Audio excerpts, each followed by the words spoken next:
കഴിക്കാൻ എന്താ ഉള്ളത്? അയ്യോ സാറേ, ക്ലോസ് ചെയ്തു പോയല്ലോ. എടോ, വണ്ടിയിൽ DYSP പോത്തൻ സാറാ, പിണക്കണ്ട.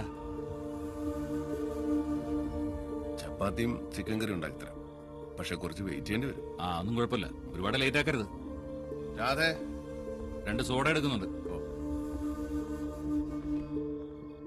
അതെ, കുറച്ച് മാവെടുത്ത് കുഴച്ചേ.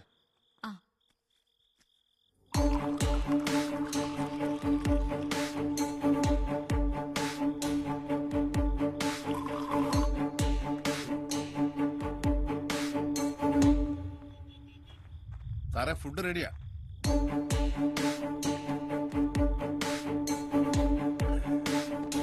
കിച്ചണിൽ നിന്ന് എല്ലാരും പോയി, പിന്നെ സാറായതുകൊണ്ടാ.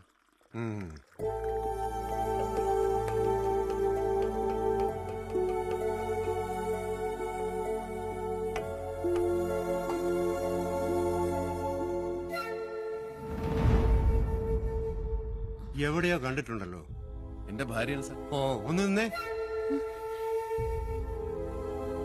നമ്മള് തമ്മില് മുമ്പ് കണ്ടിട്ടുണ്ടോ?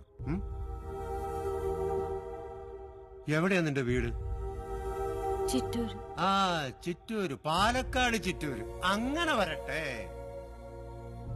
നീ ആ പുത്തമ്പരക്കൽ ഗംഗാധരമേനന്റെ മകളല്ലേ രാധ?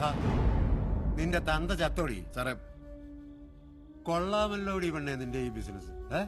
ആട്ടെ, എവിടെ വന്നിട്ട് എത്ര കാലമായി? 6 വർഷമായി സാർ. നിന്റെ ചേട്ടൻ ചന്ദ്രബാബുവിനെ കുറിച്ച് വല്ല വിവരമുണ്ടോടി? ഇല്ല. നിനക്കറിയാം അവൻ എവിടെ ഉണ്ടെന്ന്. സാറേ, മാറി ഇങ്ങോട്ട്. ആ ഫയൽ ഇതുവരെ ക്ലോസ് ചെയ്തിട്ടില്ല. നിന്നെ നന്നായിട്ടൊന്ന് ചോദ്യം ചെയ്തിരുന്നെങ്കിൽ ആ ഫയൽ അന്നേ ക്ലോസ് ചെയ്യാമായിരുന്നു. ഇവളുടെ തന്തയുണ്ടല്ലോ മേനോൻ, അയാളുടെ രാഷ്ട്രീയ സ്വാധീനം ഉപയോഗിച്ച് ഇവളെ കേസിൽ നൂരിയെടുത്തതാ. സാറേ, ദൈവത്തെ ഓർത്ത് ഞങ്ങളെ ഉപദ്രവിക്കരുത്. തനിക്ക് ഇവളുടെ കുടുംബമാഹാത്മ്യം അറിയാവോ? അറിയാം സാർ. സാറന്മാർ ഇവളുടെ ചേട്ടനെ പിടികിട്ടാ പുള്ളി അന്വേഷിച്ച് നിരന്തരം വീട്ടിൽ കയറി ഇറങ്ങുന്ന സമയത്താ ഞാനിവള് വിവാഹം കഴിച്ചത്.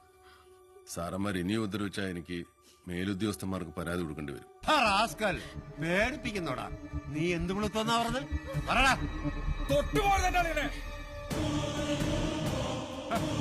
തൊട്ടാ നീ എന്ത് ചെയ്യടാ? തൊട്ടാ കഴിഞ്ഞാൻ വെട്ടും. കള്ളം കുടിച്ച് വിളക്കേറി പിടിച്ചു എന്ന് പറഞ്ഞൊരു പരാതി മേലോട്ടയച്ചാ തന്റെ തൊപ്പി എറിക്കും. സ്ത്രീ പീഡനം അവിടെ. അവൻ അറിവില്ലായ്മ കൊണ്ട് പറഞ്ഞു പോയതാ.